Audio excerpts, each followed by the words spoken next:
भारत के रक्षा निर्यात, वर्तमान ट्रेंड्स और भविष्य की दिशा। पिछले एक दशक में भारत ने रक्षा निर्यात के क्षेत्र में ऐतिहासिक प्रगति की है। जहां 2013-14 में रक्षा निर्यात मात्र 686 करोड़ रुपए था, वहीं 2024-25 में यह बढ़कर 23,622 करोड़ रुपए हो गया है। ये 34 गुना वृद्धि दर्शाता है, जो आत्मनिर्भर भारत और मेक इन इंडिया जैसी सरकारी पहलों का प्रतिफल है। आज भारत न केवल अपनी जरूरतों के लिए रक्षा उपकरण बना रहा है, बल्कि दुनिया के 80 से अधिक देशों को निर्यात भी कर रहा है। रक्षा निर्यात में वृद्धि के कारण। इस तेज वृद्धि के पीछे कई वजहें हैं।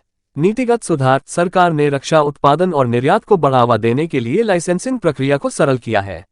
अब एक्सपोर्ट ऑथराइजेशन और लाइसेंस की वैधता बढ़ा दी गई है, जिससे निर्यातकों को सुविधा मिली है। आत्मनिर्भर भारत अभियान। स्वदेशी रक्षा उत्पादन को बढ़ावा देने के लिए आत्मनिर्भर भारत और मेक इन इंडिया जैसी योजनाएं शुरू की गईं। निजी और सार्वजनिक क्षेत्र का सहयोग। निजी कंपनियों और सार्वजनिक क्षेत्र की रक्षा कंपनियों DPSUs दोनों ने निर्यात में महत्वपूर्ण योगदान दिया है। 2024-25 में निजी क्षेत्र का योगदान 15,233 करोड़ रुपए और DPSUs का 8,389 करोड़ रुपए रहा। वैश्विक मांग में वृद्धि। रूस यूक्रेन युद्ध और इजराइल हमास संघर्ष जैसी वैश्विक घटनाओं के कारण रक्षा उत्पादों की मांग बढ़ी है, जिससे भारतीय कंपनियों को नए अवसर मिले हैं। प्रमुख निर्यातित रक्षा उत्पाद। भारत के रक्षा निर्यात में शामिल प्रमुख उत्पाद हैं आर्टिलरी, शेल्स, गन और स्मॉल आर्म्स। इनकी मांग में हाल के वर्षों में तेजी आई है। Missile system. Brahmos supersonic missile, Akash air defence system, Pinaka multi barrel rocket launcher आदि। सर्विलांस और रडार सिस्टम। अत्याधुनिक रडार और निगरानी उपकरण। हेलीकॉप्टर और aircraft, Tejas fighter jet, Dhruv helicopter आदि। ड्रोन और रोबोटिक्स। रक्षा स्टार्टअप्स द्वारा विकसित आधुनिक ड्रोन और रोबोटिक्स सिस्टम। प्रमुख निर्यात बाजार। भारत ने 2024-25 में लगभग 80 देशों को रक्षा उत्पाद निर्यात किए। इनमें प्रमुख देश हैं अमेरिका, इजराइल, जर्मनी। ये देश भारतीय रक्षा उत्पादों के सबसे बड़े खरीदार हैं।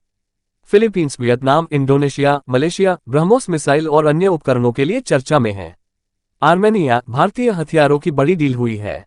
रणनीतिक महत्व। रक्षा निर्यात केवल आर्थिक नहीं, बल्कि रणनीतिक दृष्टि से भी महत्वपूर्ण है। भारत अपने रक्षा निर्यात के माध्यम से डिप्लोमेटिक प्रभाव, पड़ोसी और मित्र देशों के साथ संबंध मजबूत करता है।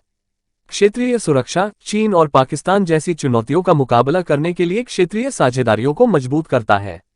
वैश्विक शक्ति के रूप में उभरना। रक्षा निर्यात के माध्यम से भारत अपनी वैश्विक छवि को सशक्त बना रहा है। सरकारी लक्ष्य और भविष्य की योजनाएं। सरकार ने रक्षा निर्यात का लक्ष्य 2029 तक 50,000 करोड़ रुपए तक पहुंचाने का रखा है। इसके लिए रक्षा गलियारों, डिफेंस कॉरिडोर्स का विकास तमिलनाडु और उत्तर प्रदेश में। नवाचार और स्टार्टअप्स को बढ़ावा। ड्रोन, आर्टिफिशियल इंटेलिजेंस, साइबर सुरक्षा आदि में। नए बाजारों की तलाश। अफ्रीका, लैटिन अमेरिका और दक्षिण पूर्व एशिया के देशों में विस्तार। चुनौतियां। हालांकि प्रगति उल्लेखनीय है, कुछ चुनौतियां भी हैं। गुणवत्ता और प्रतिस्पर्धा। वैश्विक स्तर पर प्रतिस्पर्धा कड़ी है, इसलिए गुणवत्ता में निरंतर सुधार जरूरी है। तकनीकी आत्मनिर्भरता। कुछ क्षेत्रों में अभी भी विदेशी तकनीक पर निर्भरता है। निर्यात प्रक्रिया में जटिलता। लाइसेंसिंग और मंजूरी की प्रक्रिया को और सरल बनाना होगा।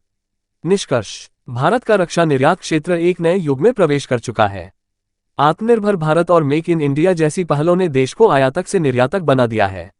अब भारत न केवल अपनी सुरक्षा जरूरतें पूरी कर रहा है, बल्कि वैश्विक रक्षा बाजार में भी अपनी मजबूत पहचान बना रहा है।